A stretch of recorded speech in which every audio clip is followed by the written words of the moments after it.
I was showering and I noticed that my left nipple was inverted. And I thought, well, I hadn't noticed that before. There was no pain with it, no lumps. I couldn't feel anything associated with it other than it was inverted. And then by mid-March, I had an experience with it. There was some drainage that was like a lymphy type drainage that would come out and would crust around the edge of the nipple. And I get in the shower and it washed right off. There was no pain, no discomfort with it.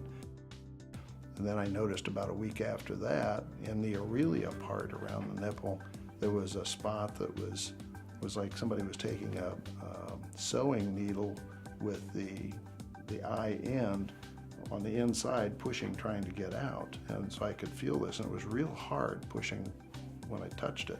No pain again, it was just tactily, it was very strange. And I just happened to have had my dermatological annual check scheduled in mid-March. And so I went to that, and the doctor says, well, how's everything been for the last year? Any changes? And I said, yeah, this, And so he took a look at it, and he said, well, we're going to do a biopsy on that and see what it is. And I'm anticipating that it's liable to be skin cancer or something of that nature. And when it came back 2 days later, he said, well, good news, bad news. Good news is it's not skin cancer. Bad news is it's invasive ductal carcinoma. It was the 11th of April. We did the surgery, and he did a sentinel node biopsy as he did the surgery. Found that the lymph nodes were involved, and so they did the full mastectomy, and they took all the lymph nodes back up underneath the arm. I needed to do about it was going to be a 6-session dose of chemotherapy.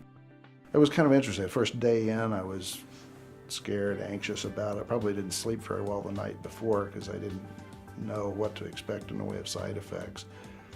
But the office and the staff was just absolutely great in terms of reassuring me that, what you're about to take, we've got other medications that if you have any bad side effects, we can probably totally offset those, if not completely.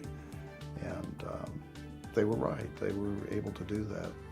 I was tired, but I was still able to eat and taste food. And then after about the third day, the food didn't have taste any longer. It was, as I described to my wife, this is either dirt or sand, but I can't tell what it is. And that didn't do a lot for our relationship on her cooking because she's always been a marvelous cook. Radiation was another experience. After I got done, after Dr. Lemon finished with the chemo, I started the radiation, and we did that for, I think that was, I had 36 treatments, and it was every day, 5 days a week. It was not a bad experience. I mean, it was, yeah, I get some skin changes and those kinds of things during the radiation, but there's a lot of ointments and creams and things that you can use on your skin, which helps minimize the impact of that. You need to check yourself, check your breasts, check your testicles, make sure there's nothing strange going on there, lumps or bumps or whatever, no pain. In the case of nipple, if it's inverted, have somebody check it pretty quickly. Maybe it's nothing, but that's one of the common signs of breast cancer is an inversion of the nipple. Don't ignore it just because you're a man, and there's nothing that's going to happen to you that's going to be so terrifying that you can't get through it. You'll get through it, and it'll probably end up being easier than you think it will. If you got a problem, if you have cancer, you just get it taken care of, because it's sooner is better than later. If you think you got a problem and you ignore it, it's not going to go away. It's only going to get worse, and your odds rapidly diminish if you don't address it quickly. And you just want to get it early.